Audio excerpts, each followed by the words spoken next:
Testing 1 2, testing 1 2, audio test. Testing 1 2 3 4 5 6 7 8 9 10. This is the audio testing. Testing 1 2 3 4 5 6 7 8 9 10. Testing audio. Testing audio. Testing audio. 1 2 3 4 5 6 7 8 9 10. This is the audio test for everyone. Make sure you can hear me good. Testing 1 2 3. Testing 1 2 3. Testing audio. Testing audio. 1 2 3. Testing audio. Testing audio. Testing audio. 1 2 3 4 5 6 7 8 9 10. Testing audio. 1 2 3 4 5 6 7 8 9 10. Question.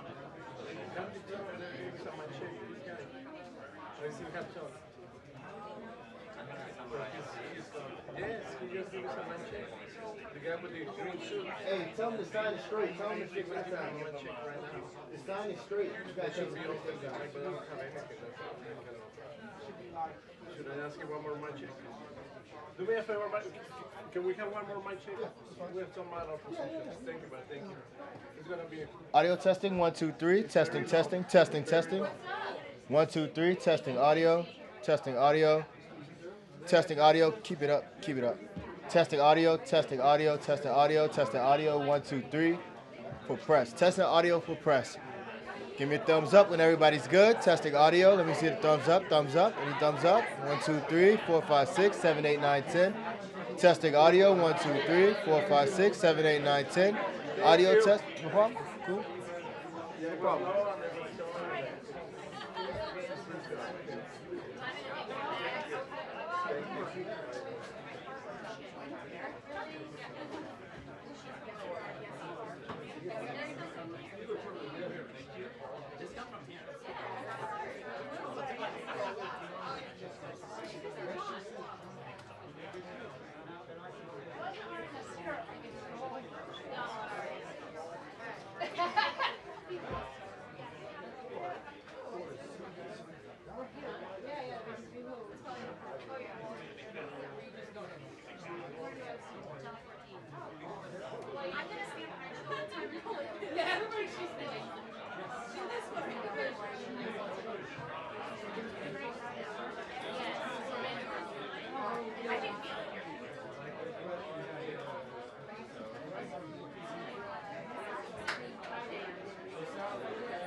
This is in your direct number market?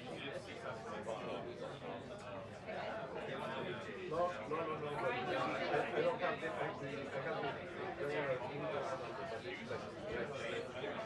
I will just listen to your message. So 1-1. Yeah. Perfect. Thank you so much. Yeah. But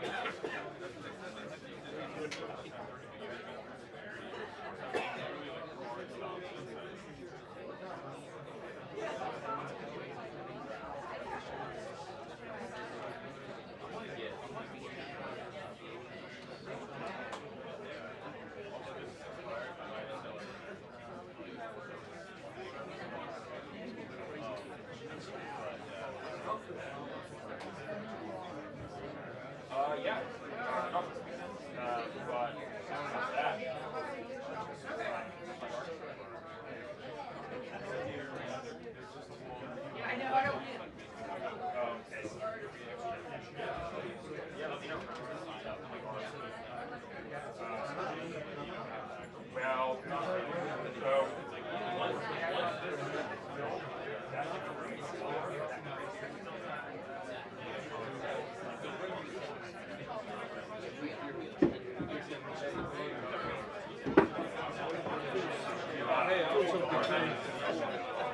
He's the veteran, he knows. Get the sitting time is very important. Well,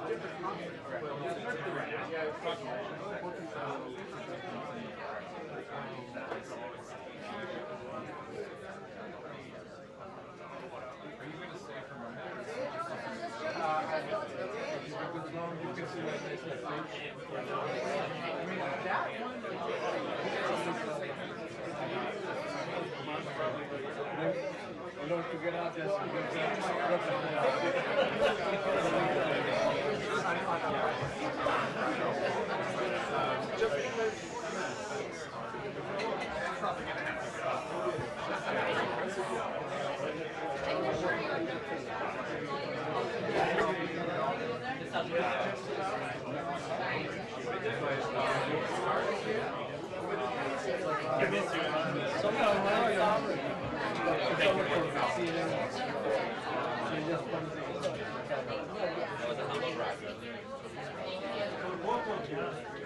Is Jay's guy, Jay Marmasa?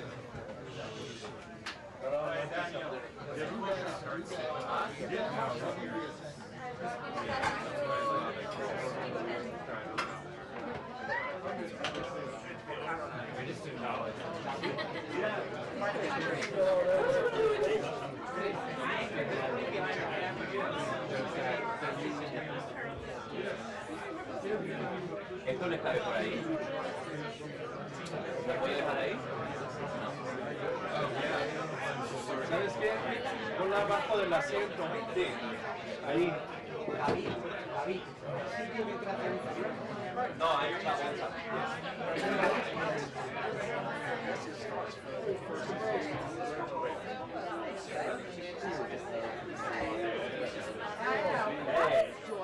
I made some really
Well, we don't stand behind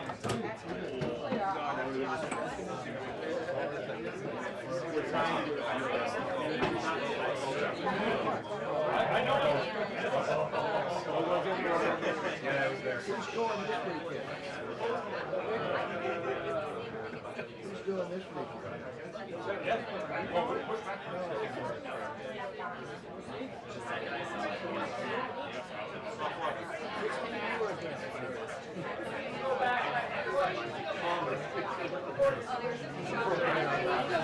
He's already working non-stop.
All right, Miss Nancy Curtis is in the house.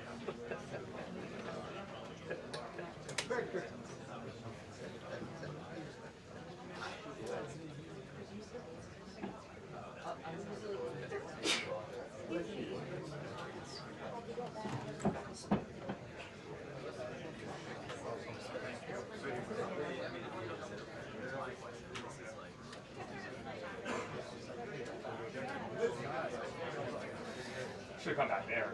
Smart move. Just sit down here. Yeah. Is there something in here?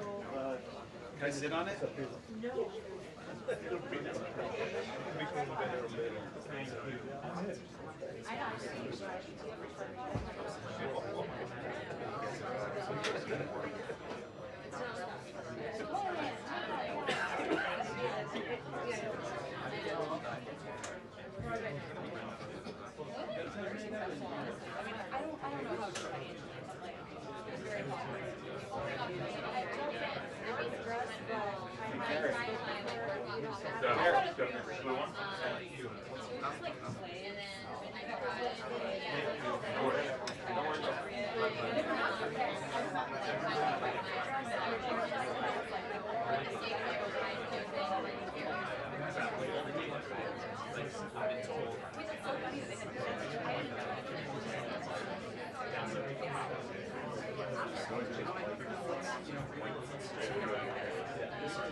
See the bag? Didn't work? Okay.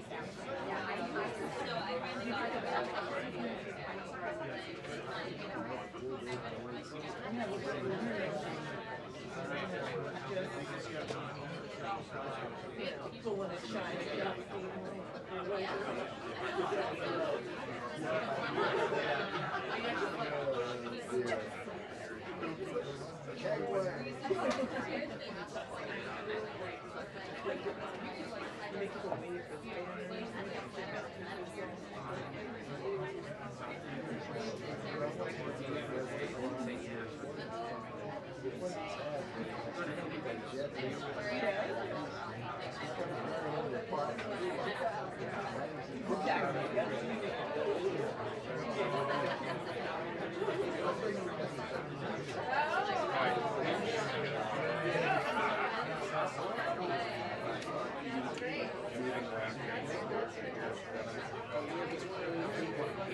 Yeah. No, you don't need to get here.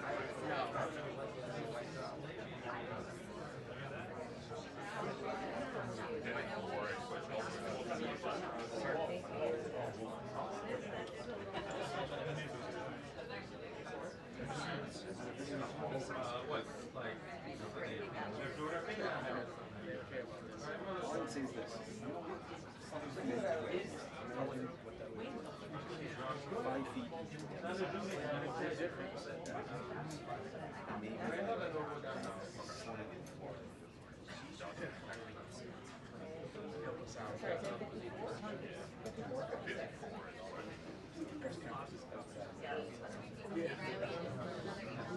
Out in the rain. Out in the rain, yeah. A whole bunch of holes in the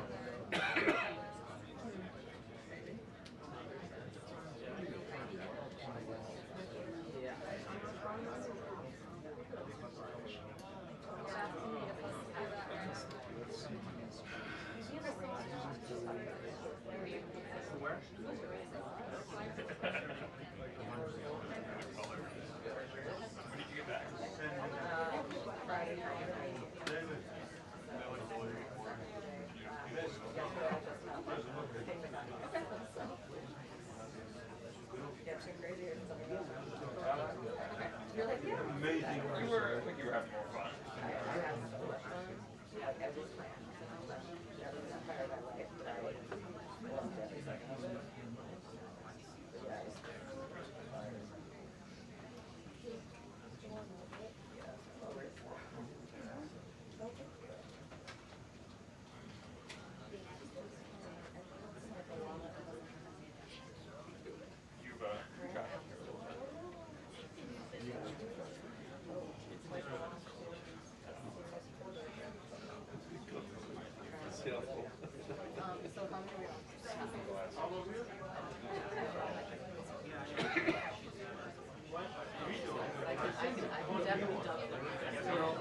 Once I get this, I'm going to be bringing it over to that one, especially with the Q&A.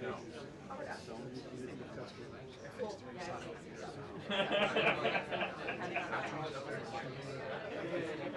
Yeah, of course.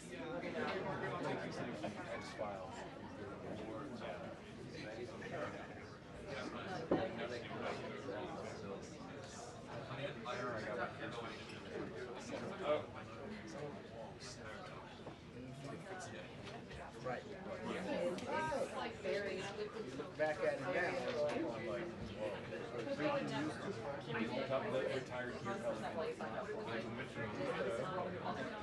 For our lives. Trust me.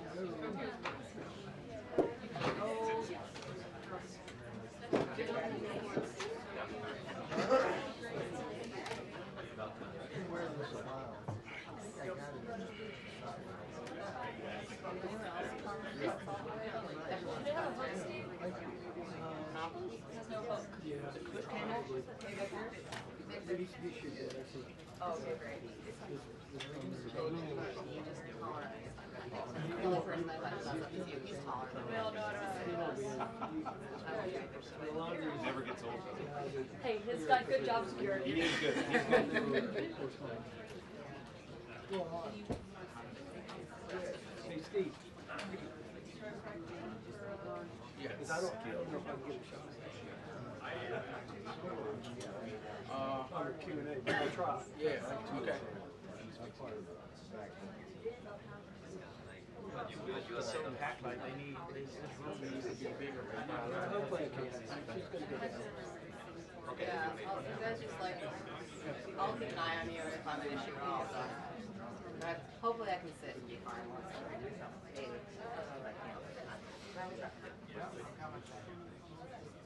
You're right, the boy behind that is off my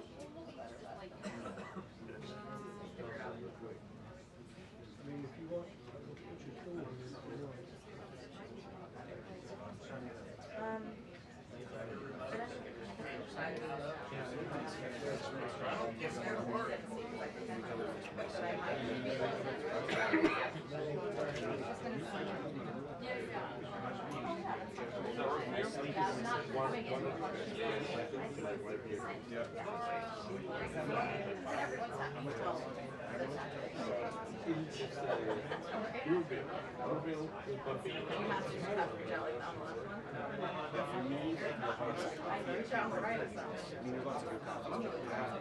Some of the Italians have something that other people cannot replicate.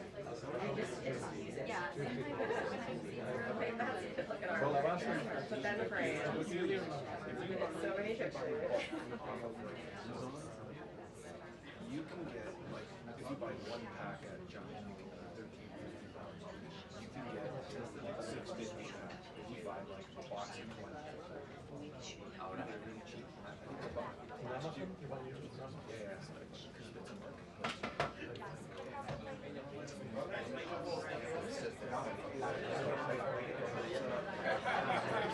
from your retail.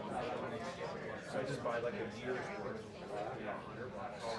And it's two whatever. Yes. And I do a floral. So I have to use smooth metal.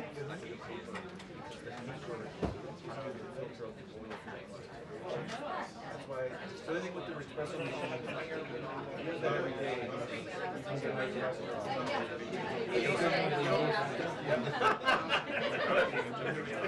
Café, like Countless times. like the sugar quick tissue. I do that.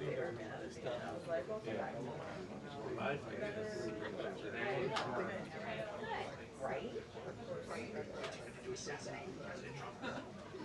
So we want to move that and this even closer. It'll give us a little more room. Just take that.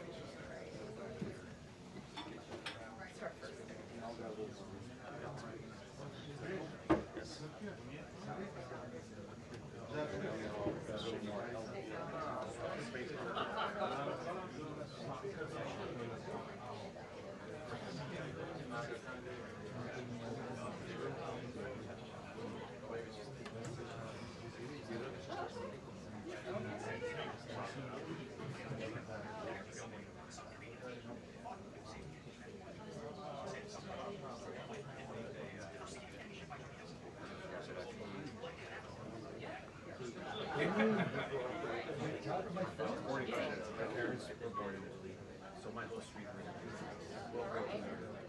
So, you know how it is.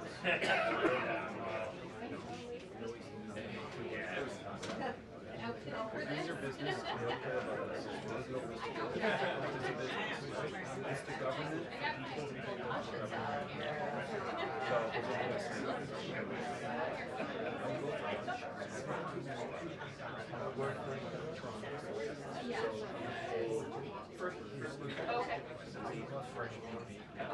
all my friends are like,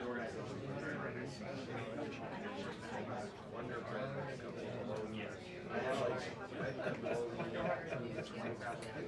I think they're all Bologna. Bologna. you know what I'm talking about? Yeah. You got amazing. Yeah. But I always, it's because they could be argued that some of these I worked in Chihuahua for a while. That's yeah. But with that, it's like the biggest hamburger ever. The egg, but the beef.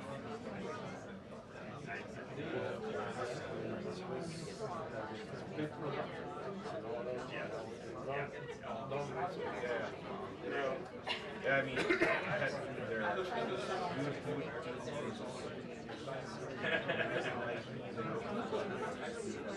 We'll go back to that.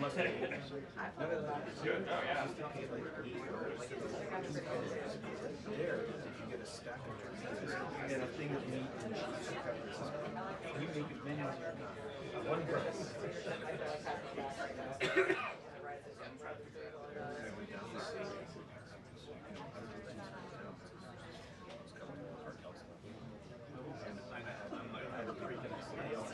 One small lens in the camera. And they looked at me and I was like, so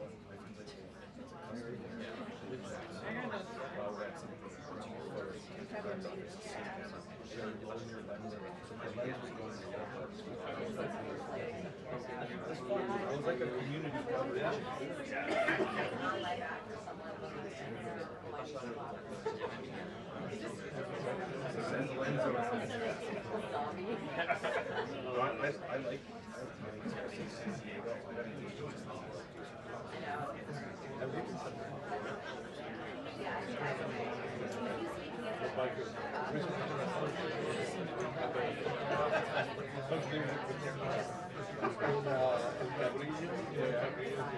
yeah. Otherwise, it's not very good.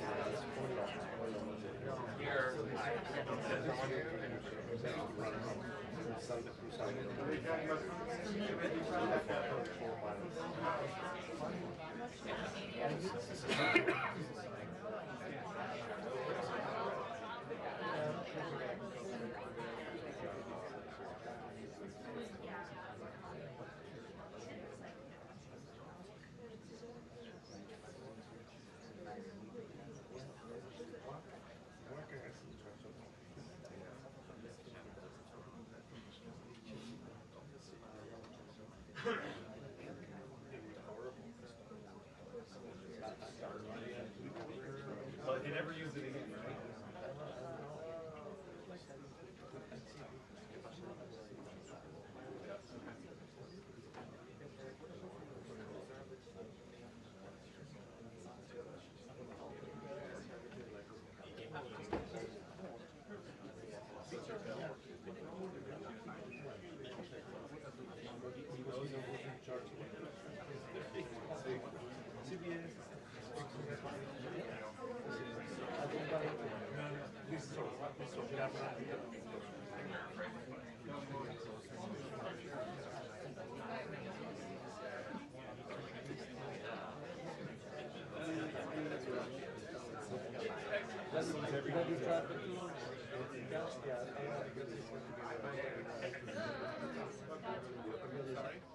Same thing.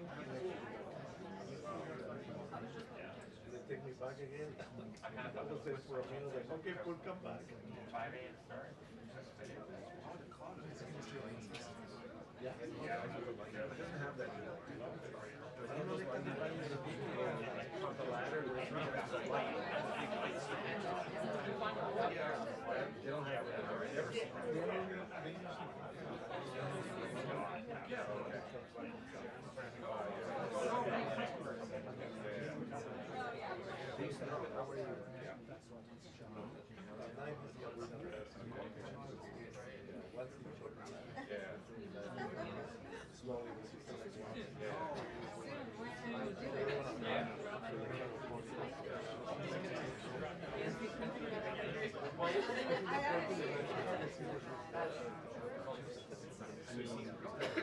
Got 2 hours. Well, so this is weird. John was great racing. I read it up. No, this thing must be perfect.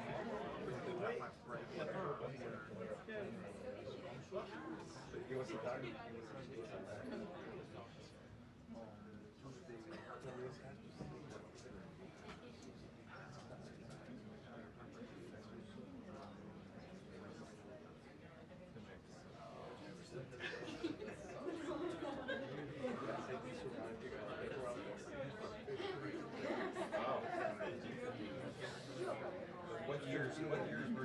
The 1980s, 90s?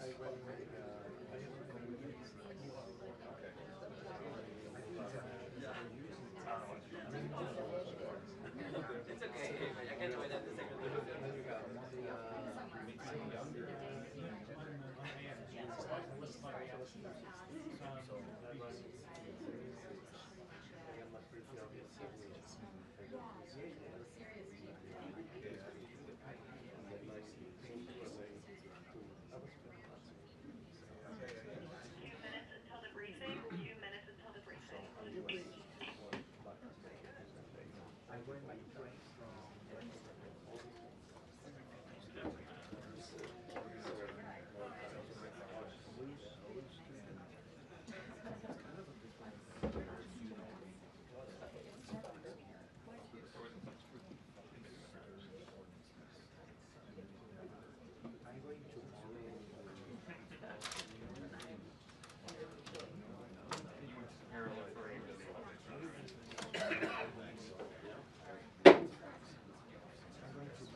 Good afternoon, everyone.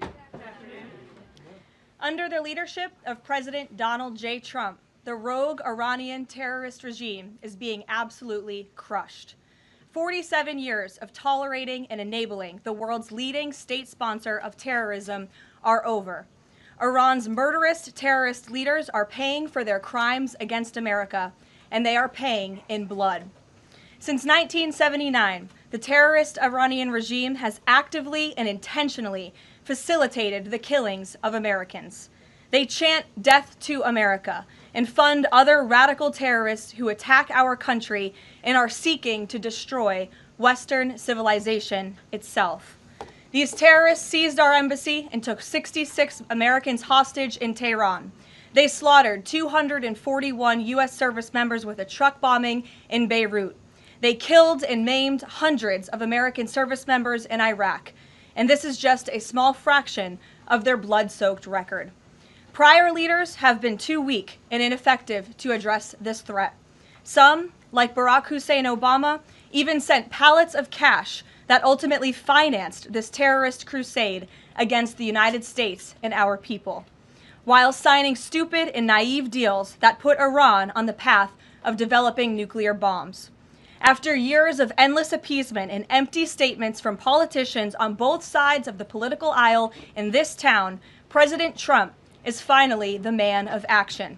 President Trump is holding these monsters accountable and permanently extinguishing their nuclear ambitions. Future generations of Americans will look to this moment as the moment where the specter of a nuclear armed Iran ended. At the beginning of Operation Epic Fury, launched last weekend, President Trump laid out clear objectives to the American people on what the U.S. military seeks to accomplish through these major combat operations. Number one, destroy the regime's deadly ballistic missiles and completely raze their missile industry to the ground. Number two, annihilate the Iranian regime's navy. And so far, we have destroyed more than 20 Iranian ships, including their top submarine last night, using a torpedo for the first time since World War II. There is not a single Iranian ship underway in the Arabian Gulf, Strait of Hormuz, or the Gulf of Oman. Number three, Operation Epic Fury will ensure the regime's terrorist proxies in the region can no longer destabilize the region or the free world and attack our armed forces. And thus far, Iran's proxies are hardly putting up a fight. Number four, this mission will guarantee that Iran can never obtain a nuclear weapon. It's safe to say that thus far, Operation Epic Fury has been a resounding success. American forces have struck more than 2,000 targets, destroying hundreds and hundreds of ballistic missiles, launchers, and drones. As the Department of War said this morning, we expect to have complete and total dominance over Iranian airspace in the coming hours, clearing the skies for our brave warriors to continue achieving these noble and long sought-after objectives. There's been a lot of misreporting and intellectual dishonesty from the American media on why President Trump decided to launch this operation. So let me remind you, Operation Midnight Hammer, which took place last June, obliterated Iran's 3 major nuclear sites. Yet the terrorist Iranian regime has remained fully committed to rebuilding its nuclear program. How do we know this? Because Iran has pursued this path of war and violence despite President Trump dispatching 2 of his top and most trusted negotiators to engage in exhaustive and good faith negotiations to try and reach a deal. And the world knows this president's preference is always peace and diplomacy first. Look no further than the 8 additional global conflicts he has ended in the past year as proof. Unfortunately, the terrorist Iranian regime refused to negotiate in good faith. They chose this path of violence and destruction, and they are reaping the consequences of their horrible decision. The regime did what they always have done. They lied, they delayed, they tried to string the United States of America along. They wanted to buy themselves time to continue building ballistic missiles and other deadly weaponry that could harm our U.S. personnel and troops in the region, and to continue aggressively pursuing their unacceptable nuclear ambitions. U.S. negotiators offered to lift crippling sanctions on Iran and even provide nuclear fuel to Iran at no cost to support a civil nuclear power program. They additionally had the opportunity to accept U.S. support as an investor in potential projects to develop peaceful nuclear energy together under a mutually agreed upon framework. Yet in response, Iran would have to forfeit their enrichment capacity once and for all. But Iran rejected. They accepted none of these generous and unprecedented offers by the United States. Simply put, they refused to say yes to peace. And their refusal made clear that their number one priority was building a nuclear weapon with which to threaten the United States of America. Again, the country they have been chanting death to for nearly 5 decades. Let me state this again clearly. Iran rejected the path of peace because the terrorists in charge of this regime wanted to build nuclear weapons to use against Americans and our allies. President Trump made the determination, a courageous determination and decision, that the path the United States was on with Iran had only one outcome: massive death and destruction at the hands of a nuclear-armed terroristic regime. That path of death and destruction and threats against the American people have ended, with Operation Epic Fury. Operation Epic Fury has forged a new path that will better ensure the security of the United States and our people. The terrorists made a bet that President Trump would be like many of his predecessors, that he would just talk and he would refuse to enforce his clear red lines. But that has proven to be a catastrophic error in judgment. When President Trump makes a threat, and I have reiterated that threat many times from this podium to all of you over the past year, President Trump does not bluff. The president's words are backed up by the mightiest warriors in the world who possess the most sophisticated capabilities this world has ever known. 49 and counting of the most senior Iranian regime leaders, including the supreme leader, have already been wiped off the face of the earth. Make no mistake, killing these brutal terrorists is good for America and makes the world a much safer place. I want to also extend our prayers and condolences to the families of the 6 U.S. military service members who have been lost in Operation Epic Fury. These heroes represent the very best among us. They laid down their lives in defense of our country, and we will never forget their legacy or their sacrifice. As the president said, we grieve for these American patriots and their families as we continue the righteous mission for which they gave their lives. President Trump intends to attend the dignified transfer of these American heroes to stand in grief alongside their families. I understand the Department of War is working on scheduling this transfer, and we will provide updates at the appropriate time. Finally, the Trump administration is also doing everything within our power to protect Americans in harm's way. Since the launch of Operation Epic Fury, more than 17,500 Americans have safely returned home from the Middle East, with over 8,500 American citizens returning home to the United States just yesterday alone.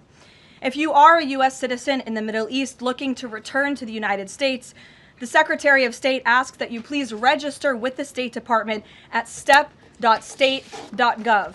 The State Department will identify where you are and provide travel options directly to you. The administration is already rapidly chartering flights free of charge and booking commercial options, which we expect to become increasingly available as time goes on and the success of this mission further comes to fruition. I know the President and Secretary of State Rubio have been in touch as well with our allies in the region directly about this problem, making it clear that it is a priority of the United States of America to bring every American home. The Trump administration will not rest until every American is home safely and until the terrorist threat from Iran has been completely destroyed. With that, I'll take your questions. Eric, why don't you kick us off today? Thank you for being here. Karoline, thanks so much for having me. It's great to be here. As you mentioned, Iran's regime, its leadership has largely been decimated. Do we have a sense right now of who is actually calling the shots in Iran? And we're also hearing reports that the Supreme Leader's son may be named his successor. Do you have any more information about that? I just had a quick follow-up as well. Sure. We've seen those reports as well, of course, and this is something that our intelligence agencies are closely monitoring and looking at. The truth is, we'll have to wait and see. The president has said repeatedly that the objectives of Operation Epic Fury are the 4 military objectives that I laid out for you previously: to destroy Iran's navy, to destroy their ballistic missile capacity, to ensure their proxies in the region can no longer harm Americans, and to also ensure that they can never obtain a nuclear weapon. As for what comes next for Iran, the president has said, of course, it's a good thing for the United States to want freedom for the Iranian people, and ultimately we hope that freedom rests in their hands. Karoline, we see the Arab and Muslim nations coming under fire as well. President Trump's vision for the region has been to bring the Arab and Muslim nations to the table together, Abraham Accords, obviously, with Israel. If this regime topples, could we see a new day in the region and really a new Middle East come out of this when the dust settles? Well, the greatest deterrent to true and long-lasting peace in the Middle East has always been the rogue Iranian terrorist regime. And our Arab and Gulf partners in the nation admit that, as well as, of course, our close friend and ally Israel. We have seen all of the Arab partners in the region come together during this time on the phone with President Trump, many of them commending him for this bold and brave action to protect American troops and our bases in the region that are housed in many of these Arab and Gulf states. And I know that many of these regional partners are contributing their air defense capabilities as well: Jordan, Bahrain, Saudi Arabia, the UAE, Qatar, Kuwait, and the president continues to be engaged with all of them. welcome. Garrett. Also have two, if you'll humor me. Axios, I think, was the first to report this morning this phone call between the president and Prime Minister Netanyahu, saying that Netanyahu had given the U.S. this information about where the Ayatollah would be and that he'd be with these deputies on Saturday. How important was that information in the president making the decision to strike where and when he did? I think it was important with respect to the timeline, but I think the president, prior to that phone call, had a good feeling that the Iranian regime was going to strike the United States assets and our personnel in the region. And the president was faced with a choice. Does the United States of America use our military and our capabilities to strike first, to take out this threat that has been threatening our country and our people for 47 years, or is he going to, as commander-in-chief, sit back and watch as the rogue Iranian regime attacks our people in the region? That's obviously an unacceptable decision. For the second choice there is unacceptable to the president, which is why he made this decision. As for where the Ayatollah was going to be, that obviously had an impact on the timeline of the operation, but not quite the president's decision in its entirety. And then on the way the public is viewing this, we were sitting here last week, I asked you if the president was going to make this a big part of the State of the Union, if he felt like he had to sell the possibility that he'd do strikes like this. We're now 5 days on. He hasn't done kind of the traditional speech to the nation part of it. Does the president believe the country supports the actions that he's taken so far in Iran? I think he does, and I think the president knows the country is smart enough to read past many of the fake news headlines produced by people in this room that this action was unjustifiable. Again, this is a rogue terrorist regime that has been threatening the United States, our allies, and our people for 47 years. And the American people are smart enough to know that. And they've also been smart enough to listen to the president himself, not just over the past year in this second term, but during his first term as president, and also for the past 40 years of his life. This is a president who has been remarkably consistent on this issue, that Iran can never obtain a nuclear weapon. And the president tried peace through diplomacy, exhaustively and extensively. He and his team gave it their best go, and the president ultimately came to the determination that peace was not a pursuable path. The Iranian regime, they want death, they want destruction, they want to kill Americans, and that's unacceptable to this president. It's intolerable to him as commander-in-chief. Jackie. Thank you, Caroline. Obviously seen the update from the State Department on the 17,500 Americans that have already come back, including some 8,000 just yesterday. There are still 6,000 that are looking to get out, as I understand it. And just in the context of what you just told Garrett about the president's decision on a timeline, if he had decided to do this strike before receiving, the specific intelligence about the meeting on Saturday, should there have been more done in advance of the strikes to try to get those Americans in the region resources and information to get home before day 3 of the war? There was many signs put out by the State Department, and I wish that everyone in this room would report on them. The Secretary of State issued level 4 travel advisories dating back to January for many of these countries in the region. On January 14th, the U.S. mission to Saudi Arabia advised personnel and Americans to exercise increased caution and limit non-essential travel to any military installations. On February 11th, the U.S. Department of State Consular Affairs shared a list of countries with level 4 do not travel advisories. You can't be much more clear than that. Do not travel to these following countries. On February 23rd, the U.S. Embassy in Lebanon ordered non-emergency government personnel and family members to leave Lebanon due to safety risks, and we helped them do that. On March 2nd, the State Department urged U.S. citizens to depart Lebanon immediately. With respect to Iran, on February 27th, the Secretary designated Iran as a state of sponsor of wrongful detention and stated no American should travel to Iran for any reason. And again, on February 27th, the U.S. ambassador to Israel warned Americans to leave Iran, and they provided travel advisory alerts through the U.S. Embassy in Jerusalem. So the State Department was all hands on deck on advising extreme caution and do not travel alerts to Americans in the region. With respect to the Americans who are still in the region now, again, the State Department is asking that they register at the website so they can directly identify you EU, and we are actively and rapidly working to charter flights. There is some commercial flights that are taking off intermittently from these countries, and we plan to get Americans on board as quickly as possible, again, free of charge to them. And we have some additional measures that I think will be announced in the coming days. Again, I can also reiterate from the president's perspective, this is something he's brought up directly with our allies and partners in the region, that we expect their help in getting Americans home, and we will do that, and we will not rest until every single American is returned home safely. Thank you. And then one follow-up just on how people might be experiencing this at home. With respect to the economy and the cost of oil spiking, is there a need to start those Navy escorts in the Strait of Hormuz now to sort of blunt the impact to people? And also, because Spain is a member of the EU, does that at all put a wrinkle in the president's plan for a trade embargo with them?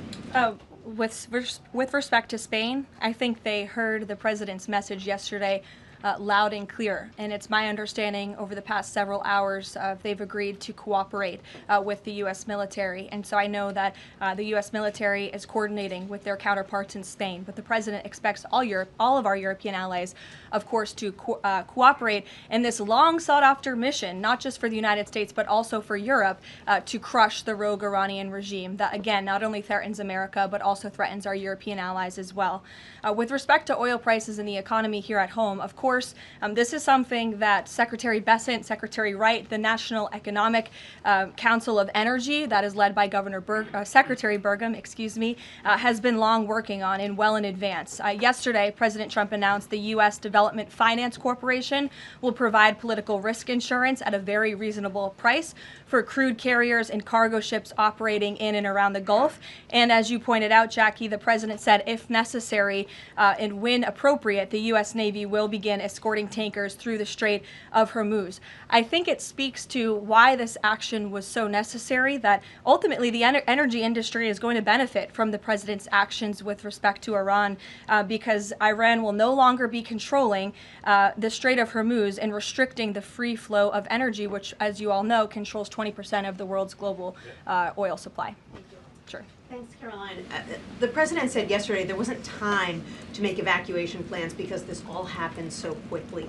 Given how critical the president has been of the chaotic evacuation from Afghanistan by the last administration 5 years ago, why wasn't there more of a focus on evacuation plans from the Middle East that could have been at least put in place, ready to go before the strikes this weekend? Again, I just laid out for you that there have been plans in place and that the State Department has been very clear to the American people traveling within this region not to travel to these regions. We gave notices to leave immediately the countries where these Americans were within. And unlike the previous administration, we actually have a number. We actually have identified the number of people in the region who have requested help. We are in direct contact and engagement with them. And you have to keep in mind, there's a few thousand people who have requested assistance to come home in comparison to the millions who we understand are in the region. So we will help every single American who wants to come home if they're making that request of the State Department. Americans who called the State Department hotline as recently as last night were being told, we can't help you, you have to make your own plans. Well, the line was updated, and I expect every single person in this room to report on that accurately so that information can be relayed appropriately to your audiences and to the American people. I think as journalists, you all have a responsibility to let them know that the line has been updated accordingly with the proper guidance, because I saw many people in this room very quick to do selfie videos with the line yesterday, but not so quick to report on the corrected message today. So that is something the administration quickly worked to address, and we have fixed that problem. However, we're also pointing to people to the website, again, to register so that we know exactly where you are. So when there are commercial flights moving into that area, when there are chartered flights moving into that area, we can get Americans on planes as quickly as possible. Do you have any details on how many charter flights have been able to get out of the region so far with Americans on board? I don't have an exact count for you, but I know that we're working on chartering many flights. As soon as we were doing it yesterday, we're doing it again today. And you should not expect us to detail exactly when these flights are taking off for obvious reasons. The Iranians have shown that they are not going to hesitate to target civilians in the region, which is completely intolerable. But for safety and security reasons, we're not going to be broadcasting when flights full of Americans are going to be taking off, obviously. Danny. At the top there, you said that the Iranian regime is being absolutely crushed. Can you explicitly say then whether or not regime change is a goal of President Trump's operation? The goals of this operation have been made very clear, Danny, and the president has said them in his speech when he launched this operation and released that video in the middle of the night to all of you and to the world. The stated military objectives of Operation Epic Fury are as follows: eliminate Iran's ballistic missile threat, destroy their naval capability, disrupt missile and drone production infrastructure, sever their pathway and end their pathway to nuclear weapons. And I can report, as you all saw from the Pentagon today, that thus far this operation has been remarkably successful. Again, we're moving towards complete and total control of Iranian airspace. We have continuous 24/7 strike operations ongoing. We've had more than 2,000 targets that have been struck. Nearly 2,000 munitions have been employed. The first 24 hours of this campaign were described nearly as twice the scale of the 2003 shock and awe campaign. And we've seen that the enemy, the Iranian rogue regime, their retaliatory strikes against the United States and the threat reduction has reduced significantly. If you look at the Iranian ballistic missile launches, they're down 86% from day one levels. So while the United States military continues to increase its complete dominance over this rogue regime, they are weakening day by day. Regime change is not a phrase that you would want to use. Again, Operation Epic Fury, I just detailed the goals and objectives of this very quickly. But obviously, as the president has said numerous times, do we want to see Iran being led by a rogue terrorist regime? No, of course not. So any day the United States of America is taking out a terrorist is a good day for our country and a good day for our people. Given that point that you just make about the United States wouldn't mind seeing the government overthrown, certainly President Trump has talked about wanting to see Iranians overthrow the government. Has the president considered at all kind of how he views a U.S. role, if any, in Iran post-conflict? I think it's something the president is actively considering and discussing with his advisors and his national security team. But again, right now, the focus, minute by minute, hour by hour, day by day, is on ensuring the quick and effective success of Operation Epic Fury. Sure. Go ahead. I want to ask you about the U.S. munitions stockpile. I don't even know who's speaking because I wasn't looking at you. You can ask a question and then I'll go to you. Karoline, I want to ask you about the U.S. munitions stockpile. President Trump posted on Truth Social on Monday that the U.S. still has a good supply of weapons, but that we're not where we need to be. What does he mean by that? And does President Trump then want to ask on Congress to pass a supplemental to increase funding for missile interceptor systems like the ones being used to defend U.S. bases in the Middle East from Iranian missiles? I don't have any updates for you on congressional asks from the president. As you know, under this president, we have significantly increased our defense budget, which is a good thing for the United States, for our national security, and for protecting our homeland. With respect to munitions, ammunition, weapon stockpiles, the United States of America has more than enough capability to not only successfully execute Operation Epic Fury, but to go much further. And we have weapon stockpiles in places that many people in this world don't even know about. However, the president in that post was pointing out that unfortunately we had a very stupid and incompetent leader in this White House for 4 years who gave away many of our best weapons for nothing, for free, to another country very far away by the name of Ukraine. So the president was pointing out how that was an unwise decision, but nevertheless, don't doubt the strength and the might of the American military. And I will also add, President Trump has rightfully been calling on defense contractors in this country to rapidly and aggressively produce American-made weapons because they are the best in the world, and the president always likes to get things done as quickly as possible, and so he's been quite vocal in his efforts to try to speed up our defense industry to protect our homeland. Karoline, can you use some... Go ahead. Karoline, could you tell us about the president's current thinking about ground troops and whether they could be used, if they were to be sent into Iran, what would they be used for? What's the situation of that? Well, they're not part of the plan for this operation at this time, but I certainly will never take away military options on behalf of the President of the United States or the Commander-in-Chief, and he wisely does not do the same for himself. I know there's many leaders in the past who like to take options options off of the table without having a full understanding of how things could develop. So again, it's not part of the current plan, but I'm not going to remove an option for the president that is on the table. Sean. Did the United States airstrike a girls' elementary school and kill 175 people? Not that we know of, Sean, and the Department of War is investigating this matter, and I would just tell you very strongly, the United States of America does not target civilians, unlike the rogue Iranian regime that targets civilians, that kills children, that has killed thousands of their own people in the past several weeks, and uses propaganda quite effectively, and unfortunately many people in this room have fallen for that propaganda. So I would caution you from pointing the finger at the United States of America when it comes to targeting civilians, because that's not something that these armed forces do. Reagan. Thanks, Caroline. Prior to the Iran conflict, the SAVE Act was really the focus of the news cycle.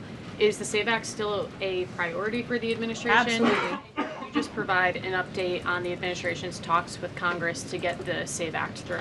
SAVE Act is absolutely still a priority for this president and the administration. The focus, of course, of much of the president's time right now is on ensuring the success of Operation Epic Fury, but the president can walk and chew gum at the same time, and he's very much continuing to focus on the issues that matter here at home for the American people, including the passage of the SAVE Act, including on bringing down the cost of living, which is why you'll see the president in about an hour and a half at the Ratepayer Protection Pledge Roundtable, where he will be sitting with big tech companies, with AI companies who are building in communities across the country and have pledged to pick up the cost of the electricity tab in these small towns and communities across the country, which is a great thing for American consumers. So you'll be hearing from the president directly on this very important domestic agenda item later this afternoon, and it's something that he mentioned in his State of the Union address. So check it off the list as another promise made and kept by this president.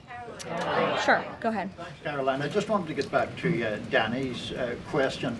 So those four objectives that you read out do not explicitly include regime change. If those objectives were achieved and the Islamic Republic still existed, would that be an acceptable outcome? That's a hypothetical question that I'm not going to engage in. Again, right now the president and the commander-in-chief are focused on executing the success of Operation Epic Fury, which we are already doing so in a very tremendous and impressionable way. Stephen. Thank you, Caroline. Two questions. The Trump administration reportedly is considering arming Kurdish forces in the hopes of inspiring a popular uprising in Iran. Could you comment on that report? I can comment on the fact that the president has held many calls with partners, allies, and leaders in the region, in the Middle East. He did speak to Kurdish leaders with respect to our base that we have in northern Iraq. But as for any report suggesting that the president has agreed to any such plan is completely false and should not be written. President Trump was saying yesterday that he is okay with someone from within taking over in Iran. He spoke about how Venezuela he saw as a successful model where Delcy Rodriguez took over and had a better relationship.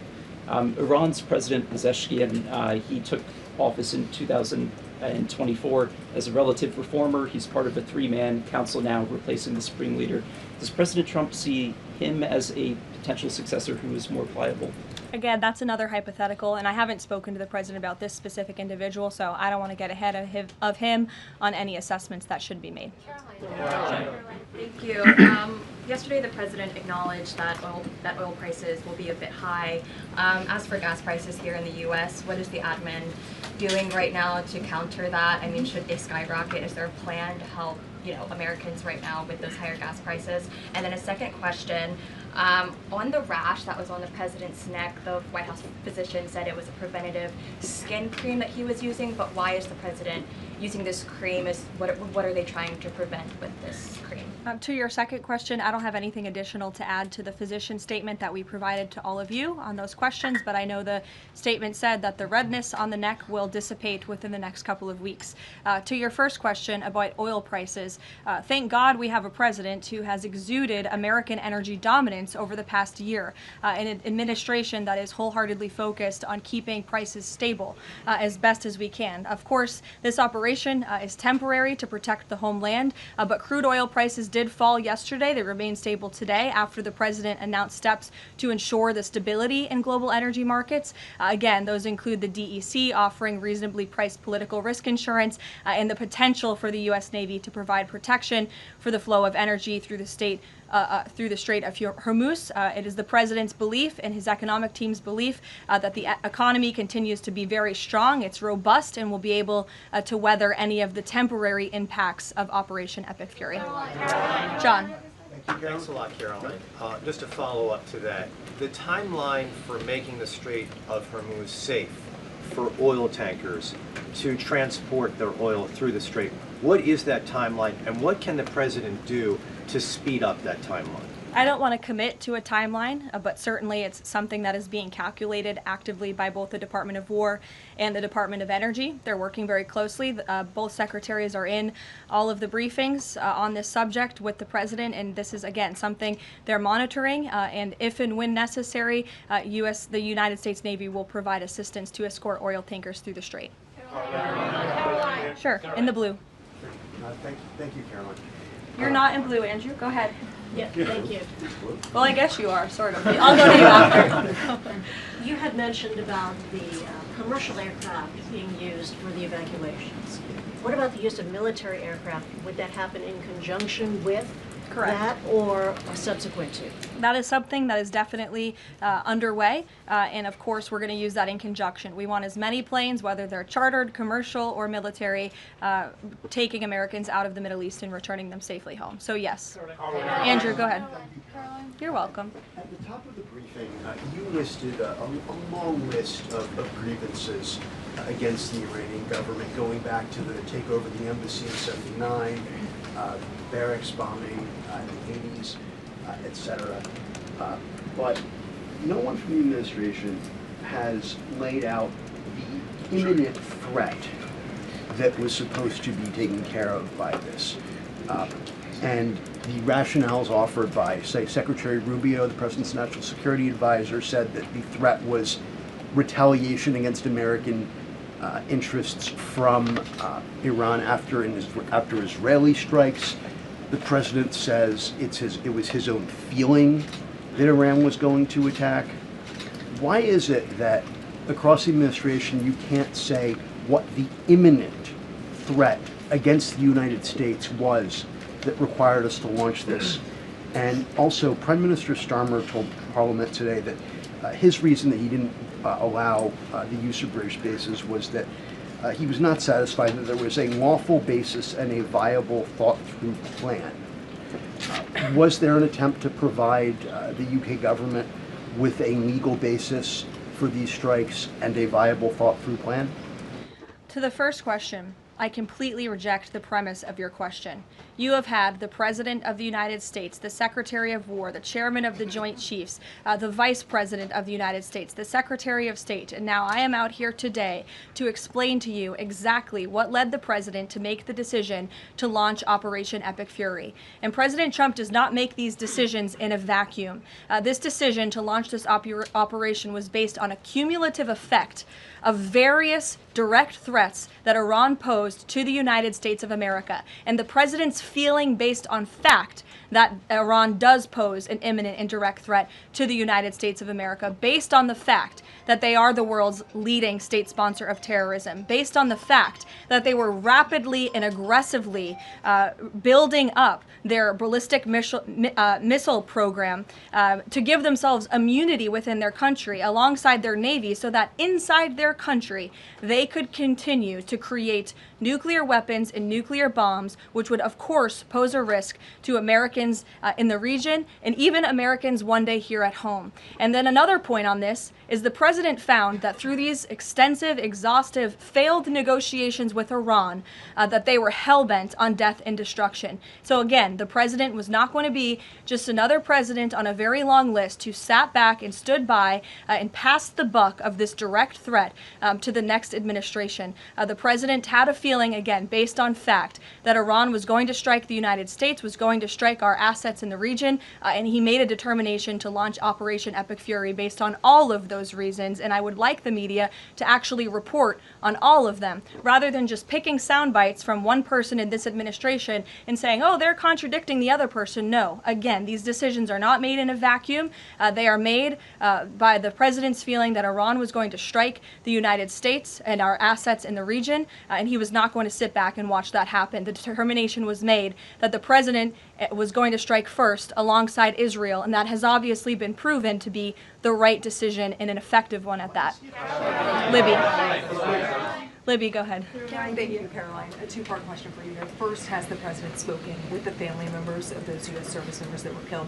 Second, given what you've outlined throughout this entire briefing, I mean, the United States has sunk a bunch of Navy ships. We've hit all of these targets. What can Americans expect the goal to be moving forward now that the U.S. has accomplished all of this? What is victory, given we've even taken out Iran's supreme leader? That was an explicit goal. Again, victory will be determined by the commander-in-chief once the goals and the objectives that we have repeatedly laid out are fully realized. Again, we just, in the next few hours, will be achieving that dominance over the skies, which means the United States military will be raining missiles and weapons down on Iran to hit these specific targets that have been identified as crucial to take out by the Department of War. Sure, John. Thank you so much, Caroline. Has the U.S. posture changed in regard to a nuclear North Korea, given the latest strikes on Iran and the fact that the stated goal is to make sure that Iran is not a nuclear country? I don't have any change in position with respect to North Korea today. Thank you. A quick follow-up. There's been reports that Ali Khamenei's son has been elected as the next supreme leader. Does the administration think that he is a part of the same regime as his father? Would they like people in the country to rise up and get him out of power? There's reports he's been elected or that he's assuming to be elected. One of the likely options. Pardon me, what was that? That he's one of the likely options or that he has been elected. Okay, so we'll wait to confirm until someone actually is elected. Caitlin. You just mentioned that the president is going to attend the dignified transfer for these families. Given what Secretary Hegseth said this morning, is it the position of this administration that the press should not prominently cover the deaths of U.S. service members? No, it's the position of this administration that the press in this room and the press across the country should accurately report on the success of Operation Epic Fury and the damage it is doing to the rogue Iranian regime that has threatened the lives of every single American in this room. If the Iranian regime had their choice, they would kill every single person in this room. And so we can all be very grateful that we have an administration and that we have men and women in our armed forces who are willing to sacrifice their own lives for the rest of us in this room and for every American across the country and for every troop that is based in the Middle East. That's what these... Secretary Hegseth was complaining that it was front page news about these 6 service members who were killed. That's not what the Secretary said, Caitlin, and that's not what the Secretary meant, and you know it. You know you are being disingenuous. There is not... We've never had a Secretary of Defense who cares more. Drones get through or tragic things happen. It's front page news. I get it. The press only wants to make the president look bad. Yeah, as you know, we cover the deaths of U.S. service members under every president. The press does only want to make the president look bad. That's a fact. Especially you. No, listen to me. Especially you and especially CNN. And the Secretary of Defense cares deeply about our war fighters and our men and women in uniform. He travels all across this country to meet with them, to connect with them, and your network has hardly ever probably reported on that. You also had the chairman of the Joint Chiefs, Chairman Kane, who's a brave patriot, standing alongside the Secretary at the Pentagon this morning, again expressing his condolences to these families. And I just told you that the President of the United States will be attending their dignified transfer. So please, that's not making the president look bad. That's showcasing that. We expect you to cover that as you should. We expect you to cover that as you should, Caitlin. But you and your network know that you take every single thing this administration says and tries to use it to make the president look bad. That is an objectable fact. I don't think covering troop deaths is trying to make if you're trying to argue right now that CNN's overwhelming coverage is not negative of President Donald Trump, I think the American people would tend to agree, and your ratings would tend to disagree with that as well. Go ahead. Thank you so much. On the school strike, back to that for a minute. I understand that the U.S. does not target civilian infrastructure. That's what you said. Can you say that there's any evidence right now that it was not a U.S. strike? And then also, you didn't mention Israel in that. Is there any assessment about Israel's potential likely role in that, if at all? Again, the Department of War is currently investigating this matter, but again, I will reaffirm that the Department of War and the United States Armed Forces do not target civilians, as does the Iranian regime, who kill and execute their own people. Christian. On two separate issues, Caroline. First, what can you tell us about the military operation in Ecuador? And then secondly, is the president considering invoking the Defense Production Act to boost munition stockpiles while we are in this conflict? It's not something I've heard the president consider, but as you know, the president has been in pretty direct correspondence and public correspondence with defense contractors, asking them to aggressively speed up their manufacturing of American-made weapons, which again are the best in the world. With respect to Ecuador, I would point you back to the statement released by the U.S. Southern Command. On March 3rd, Ecuadorian and U.S. military forces launched operations against designated terrorist organizations. These operations are a powerful example of the commitment of partners in Latin America and the Caribbean to combat the scourge of narco-terrorism. And together, we are taking decisive action to confront narco-terrorists who have long inflicted terror, violence, and corruption on citizens throughout the hemisphere. And with on that, I would also add that this weekend, I'm pleased to announce, the president will welcome the heads of state from 12 nations across our Western Hemisphere in Miami, Florida on Saturday.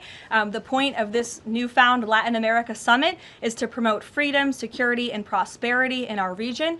The following countries will be in attendance: Argentina, Bolivia, Chile, Costa Rica, the Dominican Republic, Ecuador, El Salvador, Honduras, Panama, Paraguay, Trinidad and Tobago, and maybe some others as well. And the president will be speaking with the leaders of this country, who have really formed a historic coalition to work together to address criminal narco-terrorist gangs and cartels and counter illegal and mass migration into not only the United States, but the Western Hemisphere, which remains a key and top priority of this president. Thank you very much, everyone, and you'll see the president yourselves in an hour. Thank you.